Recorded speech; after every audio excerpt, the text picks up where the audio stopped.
¿cómo es posible que una deidad, una entre muchísimas, acabe siendo considerada el único Dios para buena parte de la humanidad? Hoy vamos a recorrer esa historia, que es fascinante y la verdad, bastante sorprendente. Un viaje que nos va a llevar de un mundo lleno de dioses a la idea de un único ser universal.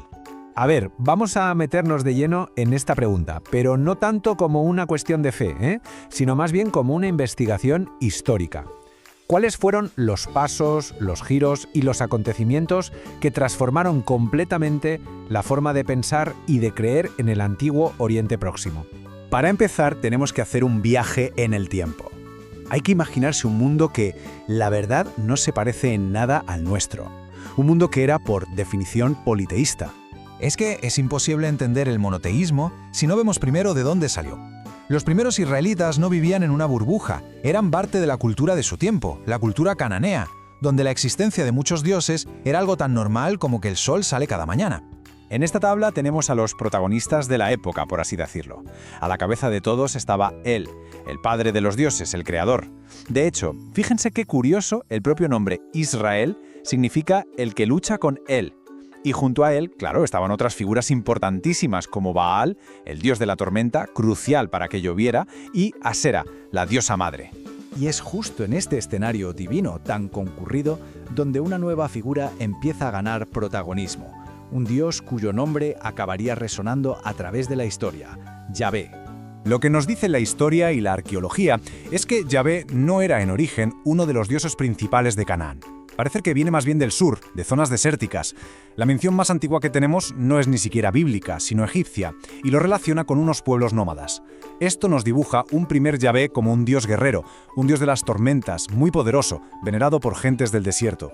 Y aquí ocurre algo que es clave, un proceso que los historiadores llaman sincretismo. A medida que los israelitas se van consolidando, su dios nacional, Yahvé, empieza como a absorber las características y los títulos del Dios Supremo, de él.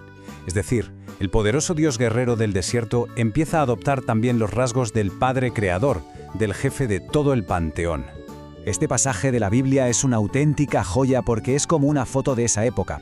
Aquí, el Dios Altísimo, que es Él, reparte las naciones entre sus hijos de Dios, y a uno de ellos, a Yahvé, le asigna específicamente el pueblo de Israel.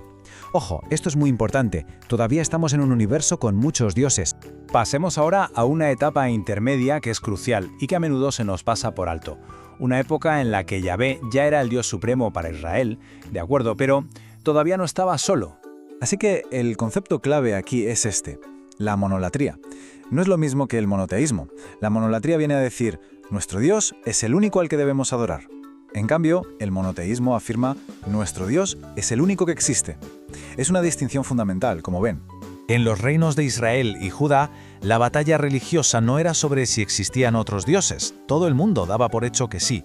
La lucha, impulsada por profetas y algunos reyes, era para que el pueblo adorara exclusivamente a su Dios nacional, Yahvé, y no a los dioses de sus vecinos. Y aquí es donde la historia se vuelve todavía más compleja. Una cosa era la narrativa oficial, la que impulsaba la élite religiosa de Jerusalén, que quería un culto exclusivo a Yahvé. Pero, ¿qué creía y qué hacía la gente de a pie? Pues bien, esto es una de las inscripciones arqueológicas más impactantes que se han encontrado.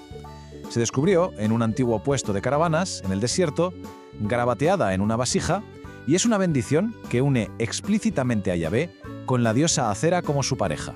Las implicaciones de esto son enormes. Nos demuestra que, a nivel popular, el culto a Yahvé podía ser muy diferente de lo que más tarde dirían los textos sagrados. Para mucha gente era completamente natural que su Dios, como todos los demás, tuviera una consorte divina. Y todo esto nos lleva al paso final.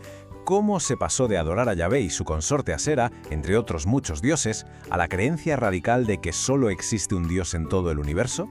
Pues, como muestra esta cronología, no fue algo de un día para otro.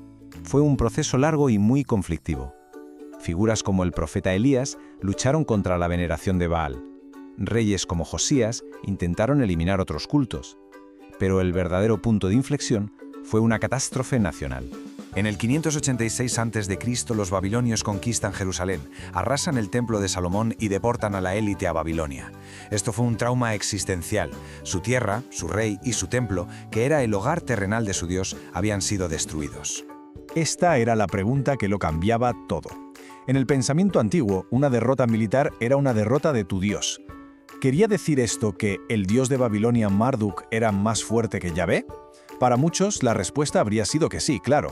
Pero los pensadores judíos en el exilio llegaron a una conclusión teológica totalmente nueva y revolucionaria.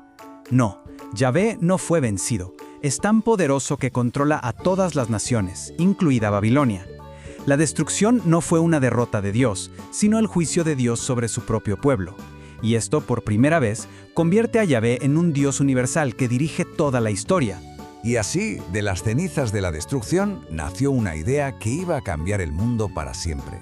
Aquí podemos resumir todo ese viaje en 4 etapas muy claras.